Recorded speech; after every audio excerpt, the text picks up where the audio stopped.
예수님은 너희가 거듭나야 하겠다는 이 말을, 반드시 거듭나야 하겠다는 이 말을 놀랍게 여기지 말라고 하셨습니다. 반드시 이 거듭남이 모든 사람들에게 필요하다는 것이죠.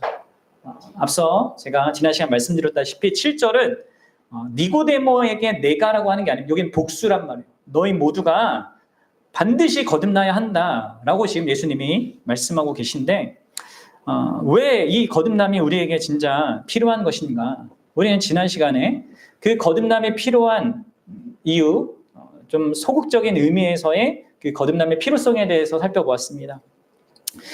그 필요성은 6절의 말씀을 기반으로 해서 육으로 난 것은 육이기 때문에 이 거듭남이 필요하다.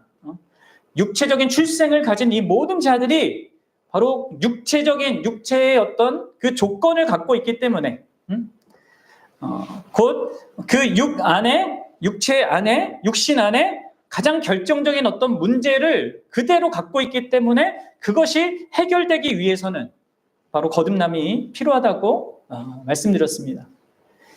인간에게 있는 가장 그 결정적인 문제, 육체로 이 땅에 태어난 모든 사람들, 육체적인 부모를 통하여서 육체적인 그 출생을 통해서 나게 된 이 모든 인생들이 갖고 있는 그 결정적인 문제가 뭡니까? 여러분들, 뭐예요? 나한테 능력이 없는 것도 아니고 돈이 없는 것도 아니고 병이 있는 것도 아니고 또 내 주변에 나를 힘들게 하는 어떤 사람이 있다는 것도 문제가 아니고 심지어 죽음이라는 그 현실도 나에게 그렇게 큰 문제가 아니라 나에게 있는 가장 결정적인 문제는 내가 육으로 났기에 육체적인 존재로 나음받았기 때문에 내 안에 육적인 어떤 사실, 육신이라고 부를 수 있는 그 죄된 본성, 곧 영적인 문제가 우리 안에 있다는 것입니다. 이 부분을 해결받기 위해서 반드시 거듭남이 필요하다는 것이죠. 이 영적 문제가 무엇인지에 대해서 우리는 지난 시간 4가지 측면으로 생각해 봤어요. 여러분 기억하세요? 먼저는 우리가 영적으로 죽은 상태에 있다. 마치 시체처럼 있다. 그래서 거듭남이 필요하다고 했습니다. 우리는 거듭나지 않은 우리는요, 영적인 것에 대해서 하나님과 관련된 것에 대해서는 아무런 반응을 하지 못합니다. 물론 종교적으로는 할 수 있어요. 그런데 진실로 할 수는 없습니다. 그래서 반드시 거듭남이 필요하다고 했어요. 또 두 번째로 우리는 이 영적으로 죽은 상태에서 단순히 죽어서 아무것도 못하는 그런 상태로 이렇게 가만히 있는 것이 아니라 마치 살아있는 좀비처럼, 죽어있는데 살아있는 좀비처럼 우리가 영적으로 죽어있지만 전적으로 타락한 상태, 우리의 마음과 우리의 삶이 모든 이 죄에 영향받아서 하나님을 대적하는 그런 상태에 있기 때문에 반드시 우리에게 거듭남이 필요하다라는 것을 또 생각해 보았습니다. 그리고 세 번째로는 우리의 상태가 또 전적으로 무능한 상태에 있습니다. 그래서 거듭남이 필요하다고 했죠. 우리는 죄를 내가 지으면서 어떻게 돼요? 이제 그 죄의 종이 되어서 살아가는 삶을 살게 됩니다. 자기가 좋아서 짓다가 이제 그 죄가 나를 지배하고 그 지배하는 그것을 기뻐하며 살아가게 되는 철저하게 무능력한, 그 죄에 대해서 무능력한 상태에 있습니다. 또 그 죄를 이용하는 사탄에 의하여서 우리는 종노릇하고 있단 말이에요. 그리고 이 문제는 이게 내가 원해서 그렇게 하고 있기 때문에 결코 그 상태에서 스스로 벗어날 수가 없는 겁니다. 그럼 무능력 상태에 우리 인생들이 있는 것이죠. 그래서 반드시 이 거듭남이 우리에게 필요하다고 했습니다. 그리고 마지막으로 인간은 이러한 상태, 전적으로 타락해 있고 죄 가운데 있고 그것을 계속 범하며 살기 때문에 하나님의 진노 아래 있습니다. 그 진노 아래서 벌을 받고 있는 그 상태를 갖고 있기 때문에 이 거듭남이 필요하다고 했습니다. 그리고 그 벌이 뭐라고 했어요? 여러분들, 하나님께서 우리에게 주시는 그 벌은요, 근원, 그 1차적으로 가장 그 중요한 것은 하나님과의 교제 상실입니다. 하나님과 내가 인격적인 관계를 영위하지 못하고 있는 그 상태 자체가 성경은 벌이라고 하고 있어요. 하나님의 심판이라고 하고 있단 말이에요. 그리고 그것과 더불어서 현재적인 삶의 모든 불행과 죽음 자체와 영원한 지옥의 벌을 받는 것, 이러한 상태, 심판의 상태로부터 벗어나기 위해서 반드시 이 거듭남이 필요하다라고 말했습니다. 그럼 정리하면 어떻습니까?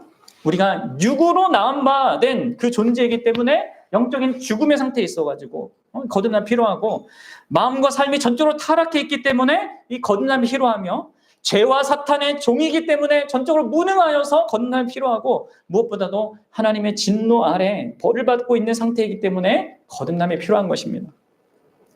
우리를 진짜 이런 상태에서 정말 살리시는 초자연적인 하나님의 역사가 우리에게 반드시 필요한 거예요. 오늘은요, 바로 이러한 네 가지의 이 문제를 해결할 뿐만 아니라 더 적극적으로 우리에게 놀라운 그런 현재와 미래를 가져다주는 그 측면에서의 이 거듭남의 필요성에 대해서 여러분들과 함께 생각해 보고자 합니다.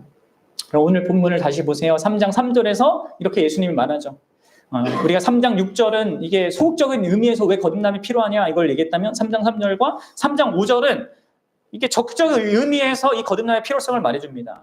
우리 3장 3절부터 읽어봅시다. 시작. 예수께서 대답하여 이르시되 진실로 진실로 내게 이르노니 사람이 거듭나지 아니하면 뭐예요? 네, 하나님의 나라를 볼 수 없습니다. 거듭나지 않으면. 반대로 하면 무슨 말입니까? 거듭나야지만 하나님의 나라가 보인다는 것입니다. 자, 3장 5절도 읽어봅시다. 시작. 예수께서 대답하시되 진실로 진실로 내게 이르노니 사람이 물과 성령으로 나지 아니하면 하나님 나라에 들어갈 수 없느니라. 거듭나지 않으면 뭐라고요? 하나님 나라에 들어갈 수 없다고요. 거듭나야지만 하나님 나라 들어간다는 것입니다. 그렇죠? 이 말은 미래에 보게 되고 미래에 들어간다는 얘기가 아닙니다. 여러분들, 하나님 나라는 이 세상에 현재적으로 있는 나라예요. 그래서 거듭나야지만 그 나라가 보이고요. 거듭나야지만 그 나라에 들어가는 것입니다. 그리고 현재적으로 그렇게 봐야지만, 현재적으로 들어가야지만 여러분들도 미래적으로 진짜 그 나라가 보이고 들어가게 되는 것입니다. 현재적으로 내가 보지도 못하고 현재적으로 들어가 있지도 않은데 미래에 죽고 난 다음에 들어가는 그 나라는 성경이 말하는, 기독교가 말하는 그 천국이 아니에요.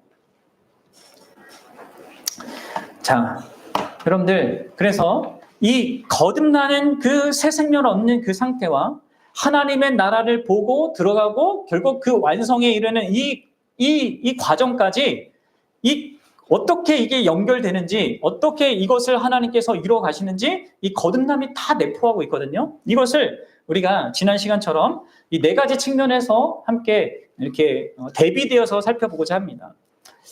자, 왜 거듭남이 반드시 필요하냐? 첫 번째 이유는요, 거듭남이요, 이 영적인 죽음의 상태에 있는 자에게 영적 생명을 가져다 주기 때문에 그렇습니다. 그럼 우리는 소경이 된 사람을 가리켜서 어떻게 말합니까? 시력이 죽은 사람이다 라고 말할 수 있죠. 또 귀가 들리지 않는 사람을 가리켜서 청각이 죽은 사람이다 이렇게 얘기할 수 있습니다. 또 몸이 마비된 사람을 가리켜서는 또 뭐라고 얘기할 수 있습니까? 움직임에 대해서 죽은 사람, 아니면 우리가 식물, 인간 이렇게도 표현하는데, 우리가 이렇게 표현을 할 수 있습니다. 또 세상에 돌아가는 일에 전혀 관심 없고 그냥 집에서만 짱 박혀가지고 막 이렇게 자기가 하고 싶은 것만 하는 이런 사람은 어떤 의미에서 세상에 대해서 죽은 사람이다 이렇게 표현할 수 있잖아요. 여러분들, 하나님의 것들에 대해서 죽은 사람을 우리가 그래서 뭐라고 표현해요? 영적으로 죽은 자 이렇게 표현하는 것입니다. 그런데 여러분들, 하나님은요 우리에게 이런 요구를 하세요. 전도서 7장 13절을 보면 이렇게 얘기하십니다. 하나님께서 행하시는 일을 보라. 그러면 성경은 하나님께서 행하시는 일을 보라고 우리 인간에게 요구한단 말이에요. 그런데 사람은요 볼 수 있습니까? 볼 수 없습니까? 볼 수가 없어요. 왜요? 영적인 소경이기 때문에 그렇습니다. 영적인 시력이 죽어있기 때문에 못 봅니다. 자, 이사야서 55장 3절도 보면 이렇게 얘기합니다. 너희는 귀를 기울이고 내게로 나와서 들으라. 이렇게 얘기합니다. 그러면 너희 영혼이 살리라 하시는데 사람은 들을 수가 없어요. 왜요? 영적으로 죽어있기 때문에, 영적인 청각이 없기 때문에 그렇습니다. 또한 하나님께서는 이렇게 말씀하십니다. 이사야서 40장 31절인데 오직 여호와를 앙망하는 자는 새 힘을 얻을 것이다. 그런데 사람은 여호와를 앙망할 수가 없습니다. 자기 마음 전부로 그렇게 나아갈 수가 없어요. 그분을 소망할 수, 왜요? 그 마음이 죽어있기 때문에 그렇습니다. 또 하나님 이렇게 얘기하십니다. 이사야서 56장 1절 보면 너희는 정의를 지키고 의를 행하라 이렇게 얘기합니다. 그러나 사람은 이 하나님이 기뻐하시는 의를 행하고 정의를 행하는 것을 갖지를 못해요. 왜요? 그가 영적으로 마비되어 있기 때문에 그래요. 참된 선행에 있어서 죽은 자이기 때문에 그렇습니다. 그래서 이렇게 우리 인생들은 하나님 앞에서 죽은 자로 있어요. 그리고 이렇게 죽어있는 영적 죽음 안에 있는 우리가 살아나는 유일한 길은요, 죽은 시체가 살아나는 길이 어디 있겠습니까? 그렇죠? 자기도 자기를 못 살리고 뭐 그 어떤 의술도 외부에 있는 어떤 것도 그 사람을 못 살려요. 그렇죠? 그 죽어있는 시체가 살아나는 유일한 길은 기적이 일어나는 거잖아요. 마찬가지인 거 영적으로 죽어있는 우리가 살아나는 그 길은요, 하나님 편에서 행하시는 초자연적인 그 거듭남의 역사가 있어야 되고요. 그 초자연적인 거듭남만이 우리에게 그 생명을 주는 것입니다. 저는 앞선 설교에서 거듭남이 무엇인가를 전하면서 거듭날 때 여러분 사람은 종교가 아니라 새 생명을 얻는다라고 했습니다.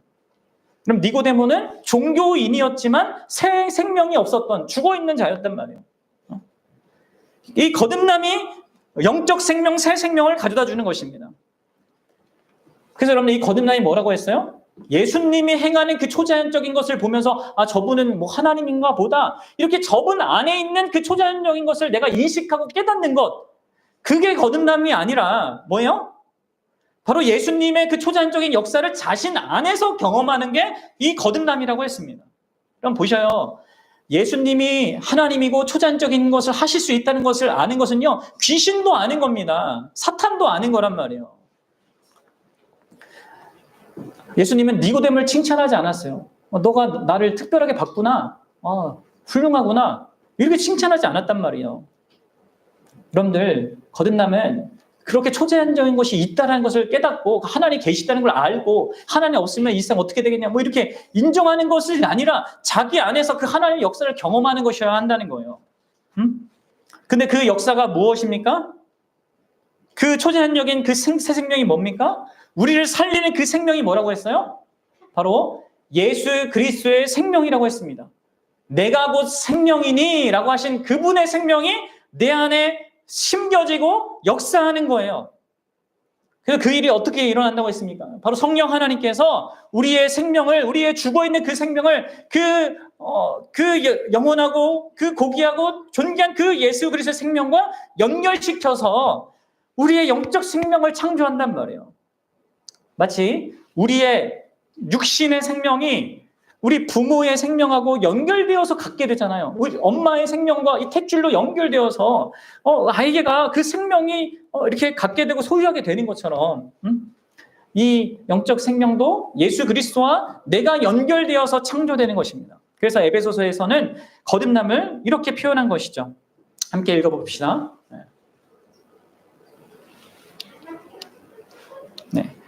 읽어볼게요. 시작. 허물로 죽은 우리를 그리스도와 함께 살리셨고, 여기까지요. 보십시오. 우리가 허물로 죽었는데 어떻게 살아나요? 그리스도와 함께 살아나는 것입니다. 그래서 예수 그리스도의 그 생명을 자신 안에 경험하는 것이 있어야 돼요. 그게 거듭남입니다. 근데 그 경험함을 어떻게 우리가 알게 된다고 했습니까? 이 경험은 초자연적인 것이기 때문에 우리가 감각할 수 없습니다. 그러나 우리가 그 초자연적인 것이 우리에게는 어떤 반응으로 나타나냐면 뭐라고 했습니까? 바로 믿음이라는 반응으로 그것이 드러난다고 했습니다. 영적 생명과 예수님을 믿는 그 믿음이 동시에 함께 일어나는 것이죠. 그래서 우리가 이 영적 생명을 경험하는 것입니다. 영적 생명을 소유한 신자는요, 그래서 믿음으로 반응하게 됩니다. 그래서 하나님이 아까 말씀하신 거 있죠. 하나님이 행하는 일을 봐라 하면 믿음으로 그것을 볼 수 있게 되는 겁니다. 너희는 귀를 기울이고 내게 나와서 들어라 하면 그걸 믿음으로 들을 수 있게 되는 것이죠.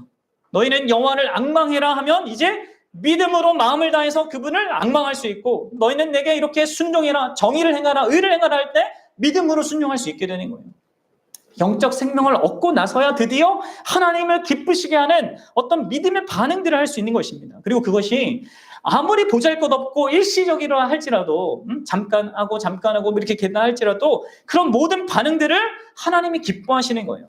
마치 우리의 부모가 자녀를 낳고 나서 그 낳은 아이가 작은 어떤 인간다운 어떤 행동을 할 때, 뭐 미소를 짓든지 뭐 손가락을 움직이고 이거 할 때 막 부모가 막 기뻐하듯이 그 영적 생명으로 우리가 움직일 때 믿음의 어떤 반응을 보일 때 그것이 아무리 작아도 그래서 하나님께서 기뻐하시는 것입니다. 그럼 이러한 것을 갖기 위해서 반드시 이 거듭남이 우리에게 필요한 것이에요.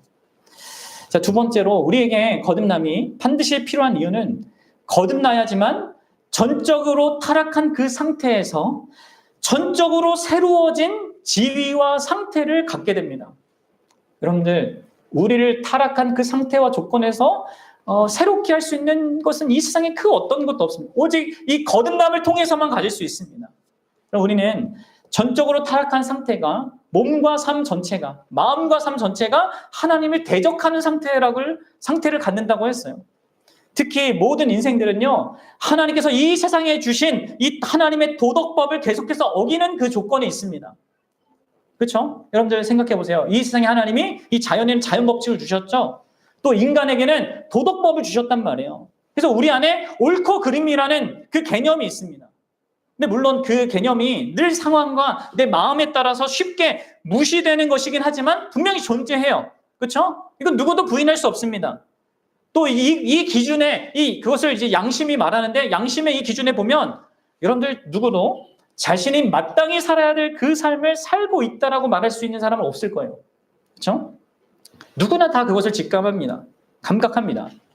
근데 여러분들 그것은 다만 내 양심이 알려준 나의 상태를 말해주는 것뿐만 아니라 그 자체가 내가 하나님 앞에 죄인이라고 하는 법을 어기고 있는 자라고 하는 그 법적 지위를 갖게 하는 현실이라는 것도 알아야 됩니다. 그게 객관적인 현실이에요.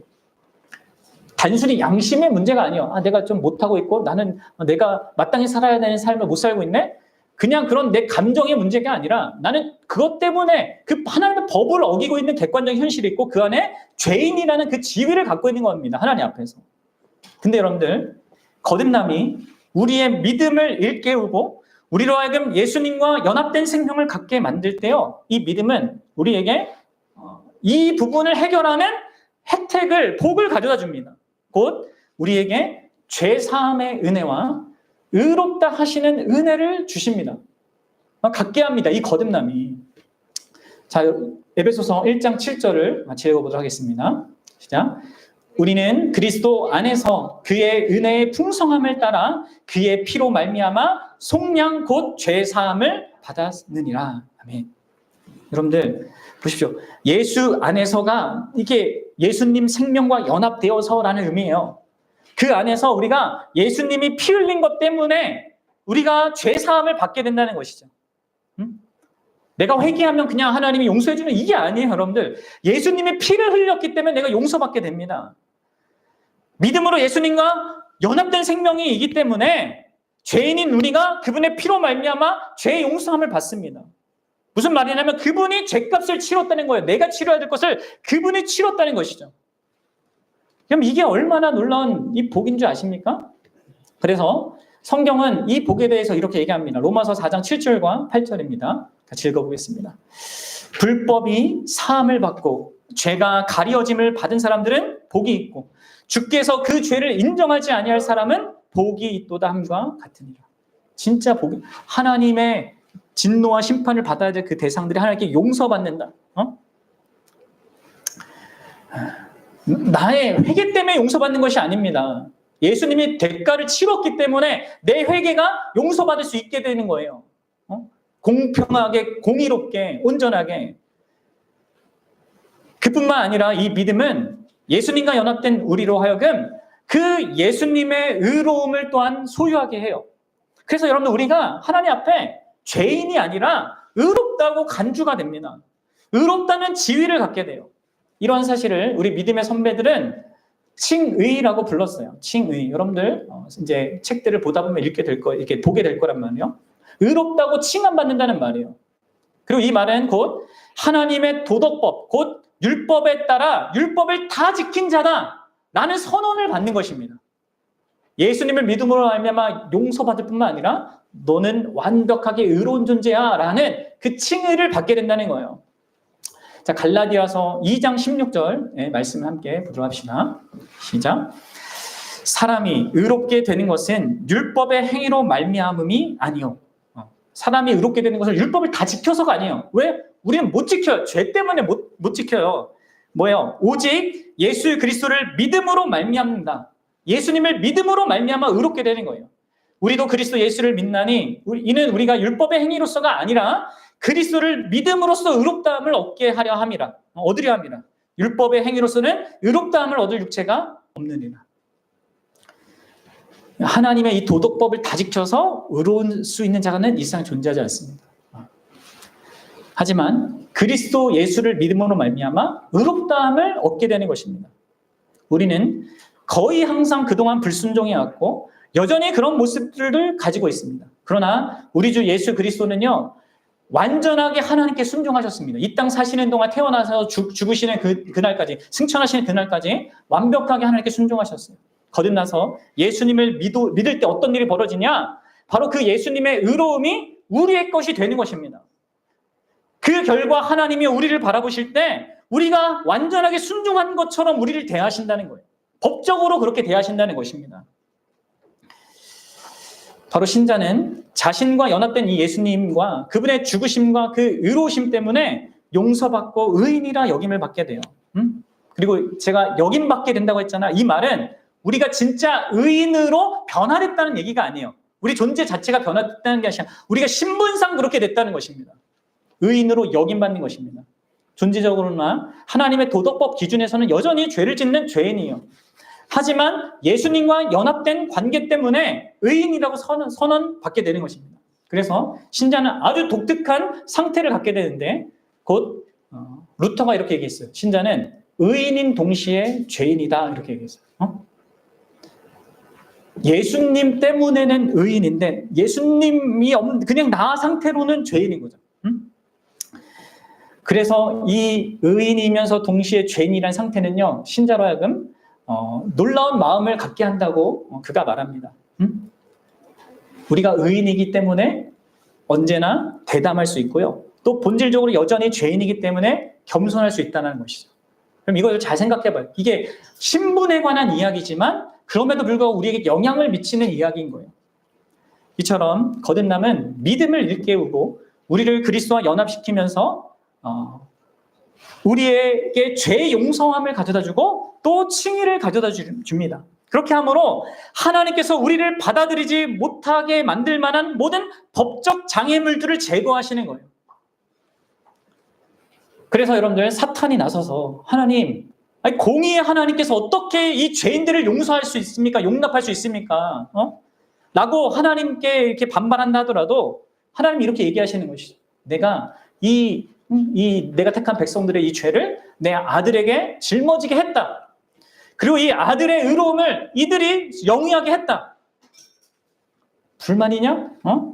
여러분들 이렇게 하나님 사탄에게 얘기할 때 사탄이 아무 말도 못하는 겁니다. 여러분들 그래서 우리에게 거듭남이 필요한 거예요. 이런 거듭나지 못하면요, 죄사함도 못 받고 의롭다함도 받지 못합니다. 그리고 영원한 정죄 아래 있게 되는 거예요. 그래서 반드시 거듭남이 필요한 거예요. 근데 여러분들 이 거듭남을 통하여서 우리는 다만 법적으로 우리의 지위가 바꾸어지는 것만 같지 않습니다. 더 복된 것을 받아요. 뭐요? 곧 하나님께서 이 법적으로 하나님의 공의로운 그 성품에 이게 걸림이 될 게 하나도 이제 없기 때문에 더 나아가서 그분이 우리를 예수 그리스도 안에서 자녀로 입양해 주신단 말이에요. 그리고 여러분 이것도 사실 예수님의 자녀된 그 지위를 우리에게 영위하게 해주시는 거예요. 예수님과 내 생명이 연결됐으니까 그분의 의로움도 내가 영위하게 되는 거고 그분의 자녀됨도 내가 영위하게 되는 것입니다. 여러분, 예수님은 유일무이한 하나님의 독생자로서 이 자녀이시고요. 우리는 그 예수님 덕분에 자녀가 되는, 그래서 우리의 자녀됨을 우리 믿음의 선배들은 입양이라고, 또 성경은 입양하는 거다라고 이렇게 표현한단 말이에요. 신약적으로는 양자됨이다 이렇게 표현하는데, 그 말씀이 요한복음 1장 12절의 이 말씀이에요. 같이 읽어보겠습니다. 시작. 영접하는 자, 곧 그 이름을 믿는 자들에게는 하나님의 자녀가 되는 권세를 주셨으니. 네. 그래서 여러분들, 이제 믿는 자들에게, 그러니까 거듭난 자들에게 있는 그 믿음이 이제 또 뭘 가져다 줘요? 이 자녀됨도 가져다 주는데 어떻게 됩니까? 그때부터 하나님께서 아버지가 되셔서 우리를 돌보시고 이끄시고 인도하시고 보호해 주시고 지켜주십니다. 그런 인생이 되는 것입니다. 더 구체적으로 말하자면 이 일은 성부께서 성령 하나님을 우리 안에 보내셔서 행하시는 일입니다. 근데 여러분들, 이 성령님이 우리 안에 이렇게 계신 이것도요, 사실 예수 그리스도께서 성부 하나님으로부터 성령을 충만하게 받으시는 것을 함께 영위하는 거예요. 제가 요한복음 강의할 때도 말씀드렸잖아요. 하나님께서, 성부께서 성자에게 성령을 충만하게 한없이 부어주시는데, 그 충만히 부어주신 그 성령을 우리도 함께 누리게 됩니다. 왜요? 예수님의 생명과 연합되었기 때문에. 그리고 그런 성령님의 도우심 가운데 우리가 자녀된 그 자로서 하나님의 돌보심을 받으면서 살아가는 인생이 되는 것입니다. 그래서 여러분들, 우리 인생은 아들의 형상을 닮은 삶을 시작하게 되는 것입니다. 여러분들 생각해 보십시오. 자녀들의 돌봄 속, 부모가 자녀들을 돌보는 것 속에서 이 자녀들은 반드시 부모의 닮은 무엇을 드러내게 돼 있어요. 그렇죠? 그럼 보인이를 보세요. 보성이를 보세요. 저나 우리 아내의 어떤 모습이 드러나요. 외모뿐만 아니라 성품과 행동 속에서도, 물론 아닌 것도 많지만 이렇게 영향을 받는 것이 맞단 말이에요. 그래서 여러분들 어떻게 되는 것입니까? 결국 우리 안에 타락한 마음과 타락했던 삶이 변화되기 시작하는 것입니다. 그럼 생각해 보세요. 어떤 한 아이가 고아원에서 살다가 그냥 거기서 거의 이렇게 정말 집중적인 사랑 못 받고 막 그렇게 살다가 어떤 양부모가 나타나서 그를 입양해가지고 진짜 그 아이를 잘 키운다고 생각해 보십시오. 그의 모든 것이 달라지는 거예요. 삶의 태도와 관점과 살아가는 이런 모든 것들이. 그래서 여러분들, 거듭남이 생길 때, 그래서 그 하나님께서 우리에게 아버지가 되어주실 때 우리의 타락한 그 마음과 삶이 반드시 변하게 되어 있는 것입니다. 그리고 그 일은 하나님께서 우리를 교회라는 그 가족 공동체에 넣으셔서 또한 이루시는 일입니다. 왜 그렇게 하냐면, 예수님을 닮은 자가 된다는 것은 예수님이 삼위 하나님 관계 속에서 살아가시기는 분이기 때문에 우리도 또한 그런 관계적인 관계 속에서 살도록 교회 안으로 우리를 집어넣으시는 거란 말이에요. 그래서 여러분들, 한 사람의 변화는, 거듭난 변화는요, 진짜 교회 안에서부터 시작되는 거예요. 거기서부터 진짜 우리의 마음과 삶이 변화되기 시작하는 거예요. 그리고 그런 변화를 신학적으로는 우리 믿음의 선배들은 성화라고 표현했어요. 그러니까 거듭난 하나님의 사람은 반드시 변화되게 되어 있습니다. 성장하게, 성숙하게 되어 있어요. 왜요? 우리가 잘나서가 아니에요. 하나님이 우리의 아버지가 되시니까 그렇게 되는 겁니다. 하나님께서 우리를 교회라는 그 공동체로 넣어주셨으니까 그렇게 되는 겁니다. 근데 여러분들, 여기서 유념해야 될 사실은요, 우리의 죄성은 그대로 존재한다는 것이에요. 죄성은 줄어들거나 많아지지 않고요, 그냥 그대로 존재합니다. 죄성은 죽을 때까지 변하지 않아요. 그런데 우리의 마음이 달라지고 우리의 삶이 달라지는 것 속에 그 죄의 영향력이 약해질 수 있는 것입니다. 우리가 그 죄성을 이제 다룰 수 있게 되는 것이죠. 예수님과 연합된 생명, 그 안에서 성부 하나님과 누리는 그 새로운 관계, 성령 하나님의 인도하심을 받는 그 인생, 그렇게 얻게 된 새로운 마음과 그 우리 안에 계신 성령의 도우심 가운데, 여러분들, 우리의 새 생명이 자라가면 자라갈수록 우리에게 원래 있는 이 죄성을 이제 다루게 되는 것입니다. 그래서 로마서 6장 14절을 보세요. 이렇게 얘기하고 있어요. 읽어보겠습니다. 시작. 죄가 너희를 주장하지 못하리니. 보십시오. 죄가 너희를 주장하지 못한다고 성경은 분명히 얘기하고 있습니다. 난 죄인이니까 어쩔 수 없어. 이런 말을 신자는 하면 안 됩니다. 그렇죠? 자기가 잘못하고 그 죄를 지으면서 그거를 그렇게 합리하면 안 돼요. 아니요, 우리는 죄가 우리를 주장하지 못하는 상태입니다. 왜? 우리는 은혜 안에 있기 때문에 그래요. 이처럼 거듭남은 전적인 타락의 상태에서 전적으로 새롭게 된 상태를 갖게 한다는 거예요. 그래서 여러분들 이 거듭남이 반드시 우리에게 필요한 것입니다. 자, 그리고 이 말은요, 지금 제가 다룬 이 내용은 이제 거듭남이 필요한 세 번째 이유로 우리의 시선을 돌립니다.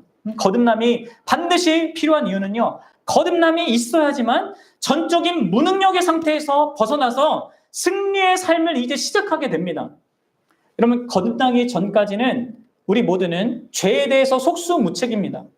또 사탄의 지배에 대해서도 속수무책으로 지면서 살아갈 수밖에 없어요. 끌려다니면서. 아니, 내가 그것을 기뻐하면서 거기 굴레를 그냥 메고 살아가는 것을 좋게 여겨요. 그런데 거듭남이 믿음을 일깨우고 우리를 우리의 주인, 나의 구원자이신 예수 그리스도와 연합하게 하고 거룩하게 하는 성령이 우리 안에 역사할 때, 여러분들 그때부터 우리는 이 죄, 우리를 불법적으로 지배하려고 하는 이 죄와 싸우기 시작할 수가 있는 것입니다. 그럼 이걸 아셔야 돼요. 이게 거듭남을 통해서 허락되는데, 로마서 8장 12절부터 14절 말씀을 봅시다. 읽어보겠습니다. 시작. 그러므로 형제들아, 우리가 빚진 자로 돼 육신에게 져서 육신대로 살 것이 아니라. 여기서 육신은 뭐예요? 우리 몸뚱아리 아닙니다. 그냥 인간 전 존재를 얘기하는 게 아니라 죄된 본성을 얘기하는 거란 말이에요. 거기에서 져서 살 게 아니다 이렇게 얘기합니다. 그 13절 이어서 읽어봅시다. 뭐예요? 너희가 육신대로 살면, 죄 가운데 살면 뭐예요? 너희들은 반드시 죽는다. 무슨 말입니까, 여러분들? 여러분들 내가 신자라고 하는데 계속 육신대로 살아요. 죄 가운데 살아요. 그 사람은 반드시 죽는 인생이에요. 거듭난 인생이 아니라 죽을 수밖에 없는, 영원히 멸망할 수밖에 없는 인간이라는 거예요. 내가 계속 죄 가운데 살면서도 난 괜찮다고 생각하는 사람이 있다면 그 사람은 반드시 죽는다는 거죠. 그 사람은 거듭난 자가 아니기 때문에. 근데 거듭난 자는 어떤 사람입니까? 영으로서, 여기서 영으로서는 성령이에요. 성령으로서 뭐래요? 몸의 행실을 죽이는 사람. 성령으로서 죄악된 그 삶을 죽이는 사람은요, 어떻게 되는 겁니까? 사는 겁니다. 잘할 때도 있고 못할 때도 있지만 그렇게 죄를 이기면서 승리하면서 살아가는 사람이 살게 되는 거예요. 그래서 14절에 이렇게 얘기하죠. 무릇 하나님의 영으로 인도함을 받는 사람은 곧 하나님의 아들이라. 여러분들, 우리가 능력과 힘이 있어서 죄를 이기며 싸우며 사탄을 이기며 싸우는 게 아니에요. 그렇죠? 성령께서 우리를 도우시기 때문에, 인도하시기 때문에, 힘을 주시기 때문에 죄와 싸우고 사탄과 싸울 수 있는 것입니다. 거듭남은 죄의 지배로부터 우리를 해방하여 죄를 이기며 살게 만듭니다. 앞서 말했지만 죄의 절대적인 속박에서 우리는 해방되었지만 죄의 그 존재와 영향력에서는 아직 해방되지 않았어요. 이걸 아셔야 돼요. 그 영향력이 있다고요. 죄는 계속해서 우리를 불법적으로 지배하려고 합니다. 죄가 이러한 시도에 완전히 성공할 수는 없습니다. 하지만 여러분들이 경계를 늦추고 아니라고 영적으로 게으른 삶을 살면요, 죄는 여러분들의 삶을 반드시 어렵게 만들고 피폐하게 만듭니다. 그리고 여러분들이 거듭난 자가 맞다면 하나님께서 그 가운데 사는 것을 그냥 내버려 두지 않으세요. 반드시 사랑의 징계를 내리셔라도 정신 차리게 하십니다. 그래서 히브리서 12장 9절 10절에서 이렇게 얘기하는 거예요. 읽어보겠습니다. 시작.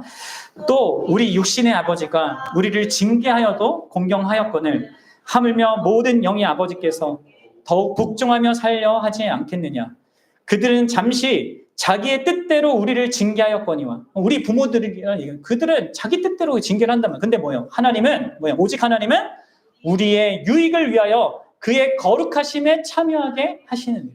아멘. 그렇습니다. 죄의 이 불법적인 이 지배력을 대항하고 이 죄를 이기는 삶을 살기 위해서 반드시 이 초자연적인 거듭남이 필요한 거예요.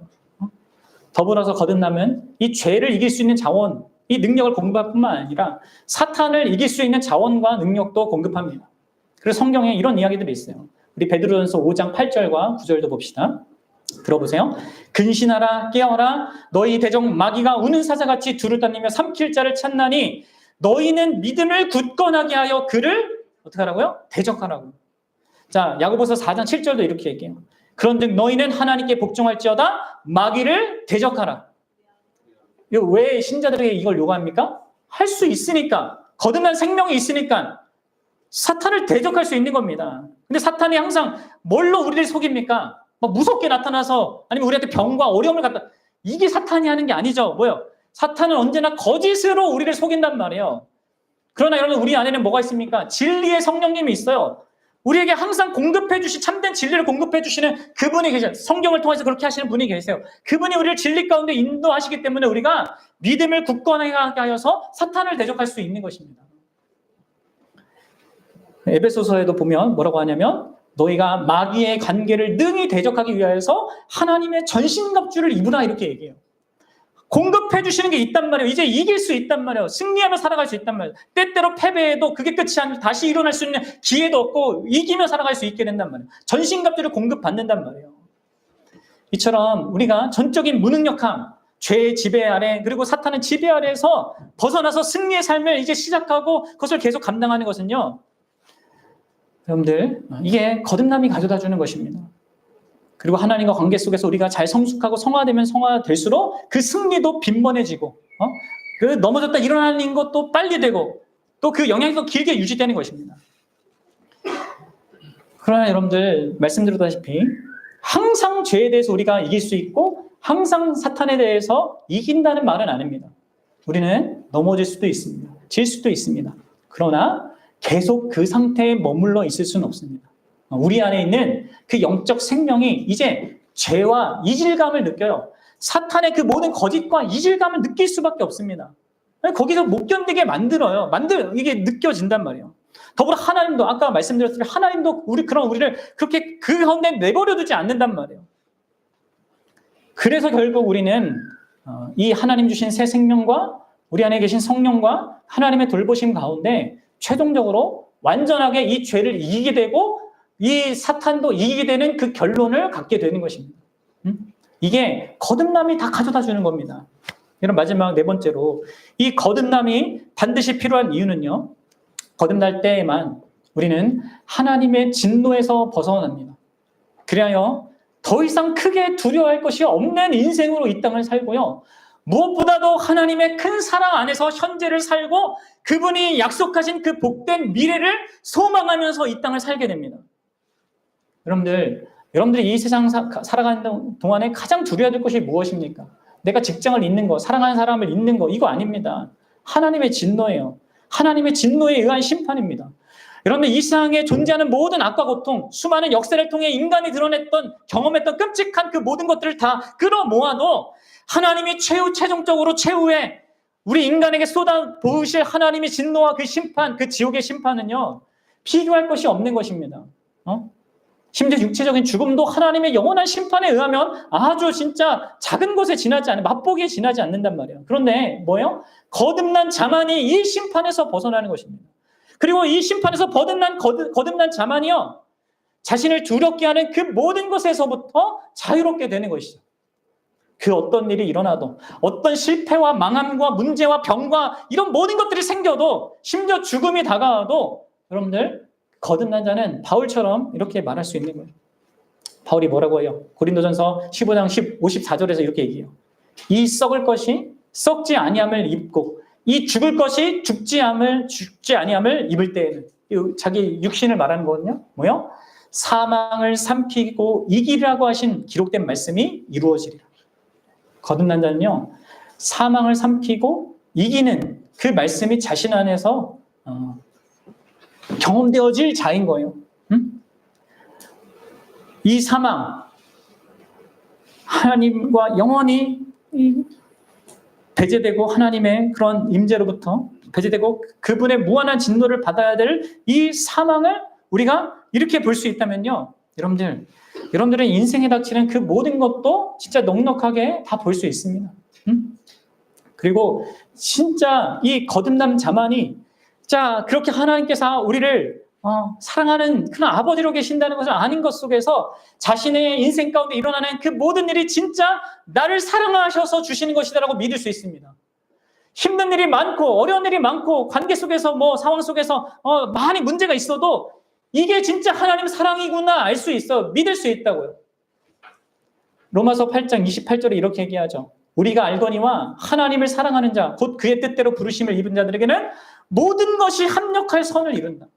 여러분들 사람들이 나에게 보이는 그 사랑, 그것은 다 문제가 있는 사랑이란 말이에요. 아무리 좋은 부모라도 자녀에게 가장 좋은 걸 못 줘요. 그러나 하나님의 사랑은 그렇지 않습니다. 하나님의 사랑은요, 여러분들 인생 가운데 일어나는 그 모든 일을 여러분들 유익을 위해서, 여러분들의 선을 이루게 하기 위해서 허락하십니다. 그래서 여러분 다 필요한 일이에요. 그런데 거듭나지 않은 사람은요, 삶을 살아가면 그 무엇을 해도, 그 무엇을 얻고 누리고 성취해도요, 그건 다 죽음을 얻기 위한 것에 지나지 않아요. 사망을 얻기 위해서 하는 것에 지나지 않습니다. 왜요? 하나님의 진노 아래 있는 것을 그 어떤 것도 바꿀 수 없기 때문에 그렇죠. 그냥 그 현재적으로 그 진노를 그냥 그래도 일반 은혜 속에서 조금 덜 느끼고 살다가 근데 그것을 이제 인생 동안에 계속 불행하게 경험하고 영원히 죽음과 영원한 멸망에 이르게 되는 결국 헛된 인생을 살게 되는 것입니다. 그러나 거듭난 자의 인생과 생명은 정말 모든 것이 진짜 나의 실패와 나의 연약함도 다 합력해서 선을 이루는 그래서 우리가 점점 예수님을 닮아가게 되는 그 선을 경험하게 되는 거예요. 그리고 그런 자만이 그 하나님과의 그 사랑의 관계 속에서 기쁨과 감사가 넘치는 삶을 살아가게 되는 거예요. 그래서 고통이 있는 현실이라도 안식과 평안 속에서 살아가는 겁니다. 주 안에 기뻐하라. 이 무슨 말입니까? 그냥 기뻐할 게 없는데 그냥 억지로 해라 이런 얘기가 아니야. 주 안에 기뻐할 게 너무 많다는 거예요. 이 바울이 감옥에 있으면서 그 얘기를 쓰잖아요. 감옥에서 아무것도 할 수 없고 곧 있으면 죽을 수밖에 없는 현실인데도 기뻐하라 주 안에서. 왜요? 기뻐할 상황과 그 조건과 이게 있으니까. 그래서 여러분들 하나님의 진노가 아니라 하나님의 사랑을 경험하는 자는 이 땅의 현실 속에서 그렇게 살아갈 수 있는 것입니다. 평안 속에서. 그리고 그 살아가면서 그가 진짜 소망하는 게 뭡니까?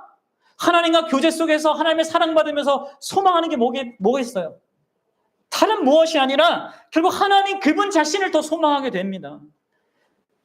그 교제가 진짜 무한하게 그리고 영원하게 또 아무런 이 제한 조건 없이 누리게 될 그 하나님의 나라를 소망하게 되는 게 신자인 거예요.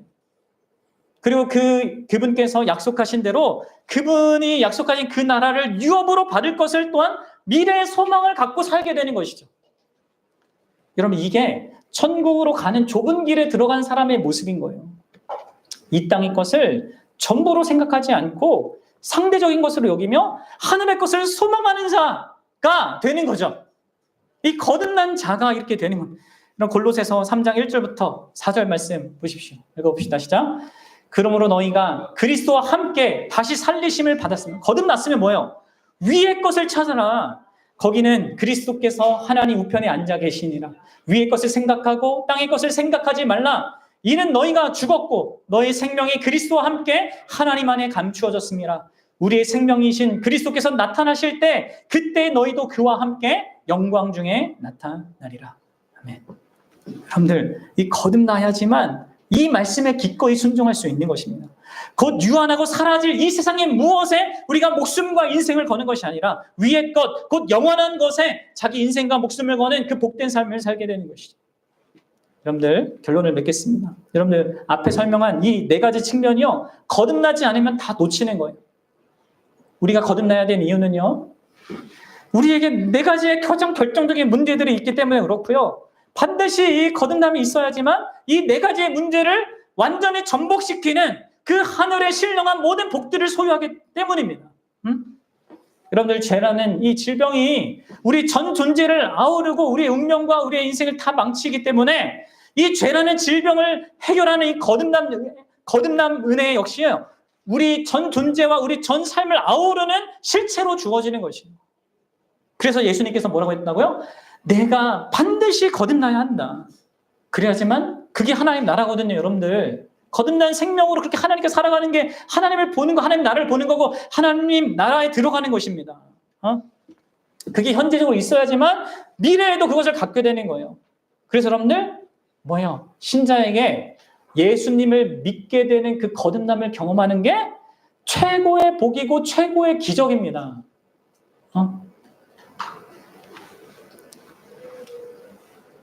사랑하는 여러분, 이 거듭남의 영광과 복됨을 압니까? 그래서 자기가 거듭남이 확실한 사람은요, 더 이상 하나님께 구할 복이 없어요.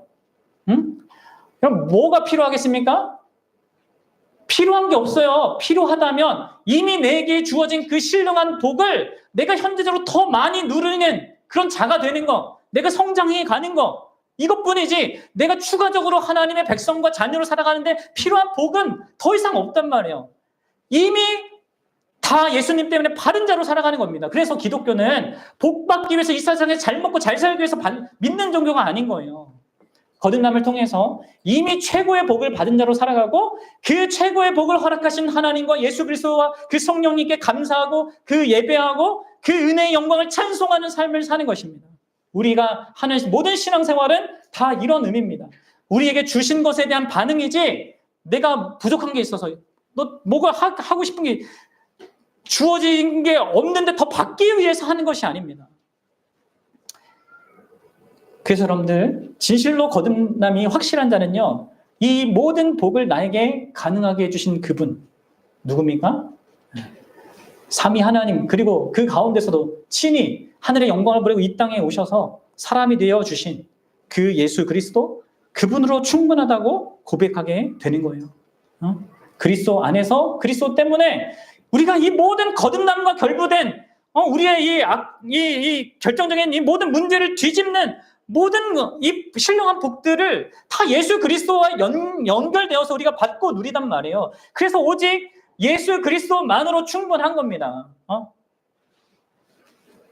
죄와 그 비참함의 상태에서 우리가 미래에 영광스러운 지위와 모든 상태를 갖게 되는 그 모든 것까지 이 모든 구원의 여정 가운데 필요한 모든 은혜를 다 갖추어서 하나님이 주시는 게 이 하나님의 거듭남의 은혜고요. 이 우리의 모든 영적 필요를 충족시키기 위해서 우리는 그리스도 외에 다른 무엇을 바라볼 필요가 없습니다. 진짜 정말로 그리스도로 충분하고 오직 그리스도만으로 충분한 거예요. 요한복음 1장 16절 마지막 이 말씀 같이 읽어봅시다. 이 말씀을 여러분 이해가 되셔야 돼요. 뭐예요? 우리가 다 그의 예수님의 충만한 데서 받으니. 그럼 우리는 예수님의 충만한 데서 받는 자들이에요. 그리고 어떻게 은혜 위에 은혜를 받는 자들입니다. 우리가 예수 그리스도를 우리의 생명으로 받을 때 필요한 모든 것을 받는 것이에요. 그리고 그 이유 때문에 우리는 영원토록 예수 그리스도를 또 그를 보내신 하나님과 그를 깨닫게 해주시고 그와 나를 연결시켜준 그 성령 하나님을 이 삼위 하나님을 높여 찬양할 수밖에 없는 것이죠. 사랑하는 여러분, 거듭남에 대해서 모르겠습니까? 아니 또 아직 없는 것 같습니까? 여러분들 정말 무엇보다도 하나님께 여러분들이 가장 간절하게 구해야 될 게 이겁니다. 그리고 여러분 이것은 금은 보화를 찾는 것보다 이 세상에서 내가 성공하고 뭔가 성취하고 이런 것보다 더 소중하게 여기고 찾고 구해야 되는 것입니다. 그리고 자기 안에서 확인해야 됩니다. 모호하면 안 됩니다. 거듭남냐 안 되냐 평생 동안 살아가면서 그런 상태에 있으면 안 됩니다.